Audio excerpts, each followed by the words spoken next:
Hi అండి. ఎలా ఉన్నారు ఇంట్లో? నేనైతే చాలా బాగున్నానండి. ఇవాళ నేను ఫ్రెంచ్ ఫ్రైస్ చేద్దాము అని అనిపించిందనమాట నాకు. సరేననేసి మా ఇంట్లో వాళ్ళకెళ్ళి చెప్పాను. ఇవాళ ఫ్రెంచ్ ఫ్రైస్ చేద్దామని అనుకుంటున్నాను అనేసి. అప్పుడు వెంటనే మా హస్బెండ్ అన్న మాటేంటో తెలుసా? ఏంటి యూట్యూబ్ వీడియో కోసమే కదా అని. అంటే యూట్యూబ్ పెట్టకముందు నేనసలు వంటలే చేయలేదా అనిపించింది నాకు. చేస్తాం కదా! మనం ఏది చేసినా కూడా ఇంట్లో వాళ్ళ మీద ప్రేమతోనే కదండీ చేస్తాము. ఆఫ్‌కోర్స్ యూట్యూబ్‌లో పెట్టాం కూడా. పెడుతున్నాను కూడా. బట్ అదేంటి చేశాం కాబట్టి కష్టం వృధా పోకూడదు. వీడియో కూడా వస్తుంది కదా! అన్న ఇంటెన్షన్‌తో తీసుకుంటాం అంతేగాని యూట్యూబ్ కోసమే అయితే చెయ్యం కదా! అదేంటోనండి ప్రేమనే అర్థం చేసుకోవడం రావట్లేదు వీళ్ళకి.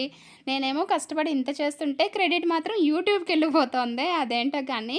సో, ఇలా జరిగిందనమాట మా కన్వర్జేషన్ అనేది. ఫైనల్లీ అవుట్‌పుట్ అయితే బా వచ్చింది. ఫ్రెంచ్ ఫ్రైస్ అయితే చాలా బావున్నాయి. మా పాపకైతే ఫ్రెంచ్ ఫ్రైస్ చాలా ఇష్టం. తనైతే బాగా ఎంజాయ్ చేసింది. మీకెలా అనిపించింది? కామెంట్